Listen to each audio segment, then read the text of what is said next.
সোনাই প্রাথমিক শিক্ষাখণ্ডের অধীনে রকমক এলপি স্কুলে ছাত্র অনুপাতে শিক্ষক না থাকায় পড়াশোনার লাটে উঠেছে। সোমবার স্কুলে জড়ো হয়ে একাংশ অভিভাবক ও স্কুলের পড়ুয়ারা ক্ষোভ প্রকাশ করেন। হাতে প্লেকার্ড নিয়ে ছাত্রছাত্রীরা জানান, স্কুলে মাত্র একজন শিক্ষক রয়েছেন। একজন শিক্ষক 120 জন ছাত্রছাত্রীদের পড়াশোনা করা সম্ভব নয়। এতে পঠন পাঠনে তারা মার খাচ্ছেন। ছাত্রানুপাতে স্কুলে শীঘ্রই শিক্ষক নিয়োগ দিতে রাজ্য সরকারের কাছে দাবি জানান পড়ুয়ারা। এদিকে একাংশ অভিভাবকরা ক্ষোভ প্রকাশ করে বলেন, আজ কয়েক মাস থেকে স্কুলে নেই পর্যাপ্ত শিক্ষক, যার ফলে এলাকা ছাত্রছাত্রীদের পড়াশোনার ক্ষেত্রে ভবিষ্যৎ অন্ধকারের দিকে যাচ্ছে। কয়েকবার বিভাগীয় আধিকারিকদের শরণাপন্ন হলেও আজ পর্যন্ত শিক্ষক মেলেনি। সংশ্লিষ্ট বিভাগের খামখেয়ালিতে প্রত্যন্ত অঞ্চলের এই স্কুলের পরিকাঠামো বেহাল অবস্থায় রয়েছে বলে ক্ষোভ প্রকাশ করেন এসএমসি কমিটির সভাপতি শাহারুল ইসলাম। অভিভাবক যথাক্রমে তৈবুর রহমান বড়ভূইয়া, ফজির উদ্দিন মজুমদার, জামাল উদ্দিন লস্কর, সিরাজ উদ্দিন বড়ভূইয়া, গিয়াসউদ্দিন বড়ভূইয়া সহ অন্যান্যরা। শিক্ষক নেই, আমাদের মা বাবা আমাদেরকে পড়াশোনার জন্য অনেক মারেন। আমরা স্কুলে এসে শিক্ষক শিক্ষিকা পাই না। বর্তমানে আমাদের স্কুলে একজন শিক্ষক আছে, 114 জন ছাত্র আছে। জয়, আমার নাম তাজমিন বেগম বড়ভূইয়া। কোন ক্লাসে বাবা? ক্লাস 5। আমাদের স্কুলে শিক্ষক শিক্ষিকা দেন আপনারা, আগে চলে গেছেন সবাই। ওকে, কোন ক্লাস তোমার? ক্লাস 5। হ্যাঁ, কি হয়েছে স্কুলে? স্কুলে ছাত্র শিক্ষক নাই কেমন? অনেক দিন থেকে। এখন তোমরা কি চাও? এখন আমরা শিক্ষক চাই। সরকারের কাছে Rokmuk LP school Kaptanpur 13 Rokmuk LP school Sonai উন্নয়ন খণ্ডের অধীনস্থ রকমুক এলপি স্কুলের আজকের এই সাংবাদিক সম্মেলনের মাধ্যমে আমি সরকারের কাছে অনুরোধ জানাচ্ছি যে বর্তমান স্কুলের যে অবস্থা, একই এক ক্লাসরুমের মধ্যে 50-60-এর বেশি ছাত্র কোনো অবস্থায় রাখা সম্ভব হয় না এবং পড়ানো সম্ভব হয় না। দীর্ঘদিন থেকে আমরা আমাদের স্কুলে 2-3 জায়গায়, কোনো সামনে খোলা জায়গায়, গাছের নিচে, এইরকমভাবে দীর্ঘদিন থেকে পড়াশোনার কাজ চলে। এখন যখন সিঙ্গল টিচার হয়ে গেল স্কুল, তখন 114 থেকে 20 জন ছাত্র একই রুমে পড়ানি তো দূরের কথা, বাচ্চাগুলো সামাল দিয়ে রাখতে মাস্টারের হিমশিম খেতে হচ্ছে।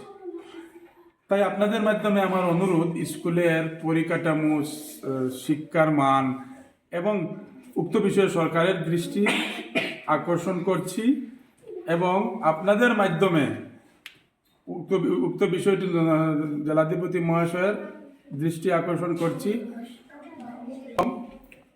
গত শুক্রবার 28/11/2025 ইংরেজিতে আমরা জেলাধিপতি মহাশয়ের নিকটে একটা দরখাস্ত করেছিলাম। এর প্রতিলিপি শিক্ষামন্ত্রী মাননীয় রমেশ পেগু মহাশয়কেও আমরা দিয়েছি, রাজ্যের মন্ত্রী কৌশিক রায় মহাশয়কেও দিয়েছি, ওনার দৃষ্টি আকর্ষণ করছি এবং প্রেস আপনাদের মাধ্যমে শিক্ষাপ্রেমী জনসাধারণের কাছে আশীর্বাদ কামনা করছি। আমাদের বাচ্চাদের ভবিষ্যৎ উন্নয়নের স্বার্থে সরকারের পক্ষ থেকে যেন তাড়াতাড়ি দৃঢ় পদক্ষেপ নেওয়া হয়। বর্তমানে স্কুল তো ছুটি হয়ে গেছে, একই রুমের ভিতরে এই যে চিত্র, যদি এক রুমের ভিতরে সরকার কোটি কোটি টাকা শিক্ষা বিভাগে খরচ করছে, আর আমাদের স্কুলের এই যে অবস্থা, একই রুমে এত স্টুডেন্ট, আচ্ছা আপনারা নিজে বিচার করুন, এখানে কি পড়া সম্ভব? বাচ্চাদের ভবিষ্যৎ অন্ধকারের জন্য আমরা যখন মানুষের সম্পদের উপর আঘাত আসে, তখন এই জনসাধারণের কাছে পত্র পত্রিকায় যুদ্ধ ঘোষণা, আন্দোলনের জন্য প্রস্তুতি নিতে হয়। তাই আপনাদের মাধ্যমে আমি আবারও সরকারের কাছে অনুরোধ রাখছি, বাচ্চাদের ভবিষ্যতের স্বার্থে যেন সরকারের পক্ষ থেকে বিহিত ব্যবস্থা নেওয়া হয়। নমস্কার। বিগত আমাদের স্কুলে 3-4 মাস ধরে কোনো মাস্টার নেই, জায়গাটা খালি পড়েছে। বিগত কয়েকদিন আগে 2 জন টিচার ছিল, তার মধ্যেও একজন ট্রান্সফার হয়ে গেছে। কোথায় গেছে সেটাও আমরা একটা তদন্ত করেছি। যেখানে স্কুল অলরেডি 18-19 জন মাস্টার আছে, সেই স্কুলে তাকে ট্রান্সফার হয়েছে। এখানে বর্তমানে আমাদের স্কুলে 120 অধীনে বা 36 এরকম ছাত্র রেগুলারলি আসে। তো এর মধ্যে একজন মাস্টার কোনো কিছু সাড়া দিতে পারে না।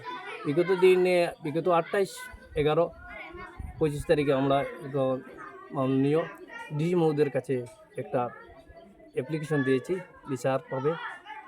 তাই তারপরে আবার ডিস্ট্রিক্ট এলিমেন্টারি অফিসে আমরা একটা চিঠি দিয়েছি লিখিতভাবে। তো এইটা বেসিক কপিও আমাদের কাছে আছে। তাই আমাদের এখনও পর্যন্ত কোনো রেজাল্ট এসে নেই, আমাদেরকে এখনও পর্যন্ত কোনো মাস্টার দেওয়া হয় নেই। তারপরে ব্লক এর কয়েকদিন আগে 5-7 মাস আগে বিগত এর আগে আমরা একবার বিও ম্যাডামকেও দিয়েছি, তাই উনি কোনো জবাব দেয়নি।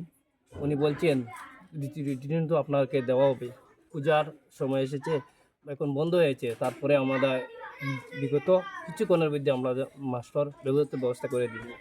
বর্তমানে কয়েকদিন আগে 2জন পার্শ্ববর্তী স্কুলের মাস্টার আমাকে এসে বলেছে যে আপনারা এখানে আমরা 2জন মাস্টার দেওয়া হয়েছে, একজন আমার ওয়াইফ আছে, আরেকজন কে জানি না। তার মধ্যে ওনাকে জিজ্ঞাসা করেছিলাম, বলছে যে আমার ওয়াইফটা বর্তমানে লিভে আছে। তো লিভের মধ্যে কীরকম ওনাকে আমাদের স্কুলে ট্রান্সফার দেওয়া হলো এটা জানি না, সরকারের গাইডলাইনে কী গো, এটা আমাদের আইনে তো কি জানিয়েন না নিজে আইনে কতটুকু আছে না আছে। তাই আমাদেরকে যতক্ষণ ভাবে মাস্টার না দেওয়া হবে আইনতভাবে আমরা সড়ক পদক্ষেপ নেব।